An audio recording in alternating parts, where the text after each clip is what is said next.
Ben, vous avez une famille algérienne, j'ai rien contre les Algériens ou qui que ce soit, les personnes d'origine étrangère, rien. Mais quand on va dans un pays, on le respecte. Alors cette personne a habité la région d'Avignon et puis il serait touché des prestations sociales, le RSA et tout ça.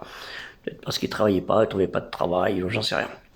Ça, c'est son problème, c'est pas le mien. Mais quand même, dans la vie, on dit chez les musulmans, il faut quand même sortir un peu son bras, sauf si on est handicapé, hein, ce que je comprends.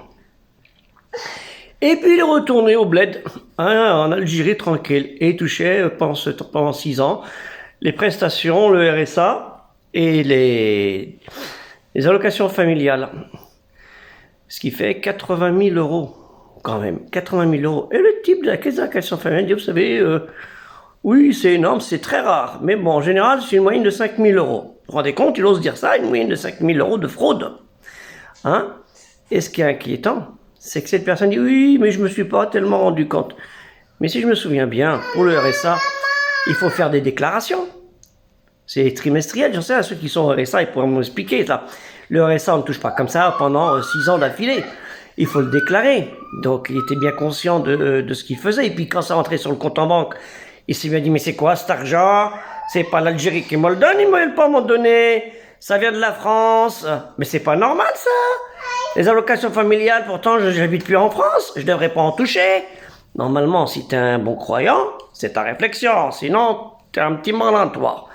Donc, qu'il aille dire au juge en plus, 3 mois avec sursis. Et après, on lui dit, il va rembourser. Mais il ne remboursera jamais. Surendettement, on connaît le dossier. Hein? Mais il faut arrêter ces conneries. Hein. Alors, je dis aux musulmans, aux croyants, ceux qui sont honnêtes, quand vous lisez la lecture de Dieu, hein, la dernière révélation, Al-Qur'an, la récitation révélée, méditez bien sur ce que vous dit votre Créateur, sur les fraudeurs et autres. Attention, hein, comme ceux qui déclarent 5 femmes, enfin une femme et 4 épouses, 3 épouses, 3 femmes, les concubines et 15 gamins, et disent non, non, non, c'est mes maîtresses, et qui touchent des prestations et qui sont RSA. On a eu plein d'affaires comme ça. Hein.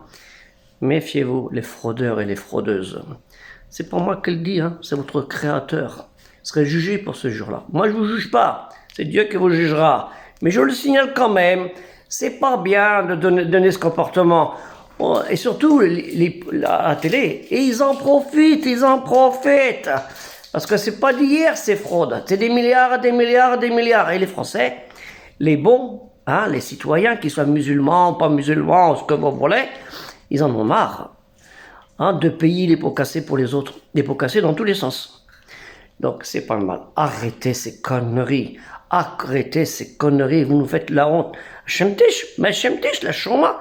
Vous n'avez pas honte, hein, de faire des choses. Et après, non, j'ai oublié, je suis malade, j'ai mal à la tête, excusez-moi, monsieur. Ouais, c'est dit, monsieur le juge, c'était pas ma faute. Mais si c'est ta faute, puisque tu as touché l'argent, hein, et puis le RSA, il faut faire la déclaration. Et c'est pas une déclaration tous les 6 ans. C'est trimestriel, à peu près. Hein. Renseignez-moi là-dessus, parce que je suis pas trop... Moi, je touche pas le RSA, moi. Hein. J'ai ma retraite... et puis je dis pas qu'elle me suffit, mais bon, c'est ma retraite, voilà. Et mon épouse, elle travaille, et oui, elle se lève à 5 heures, comme tout le monde, comme les vrais travailleurs. Et une musulmane qui se lève à 5 heures pour travailler, hein, voilà, comme beaucoup de musulmanes qui se lèvent le matin à 5 heures pour aller bosser, hein, pour toucher le salaire de sa vie.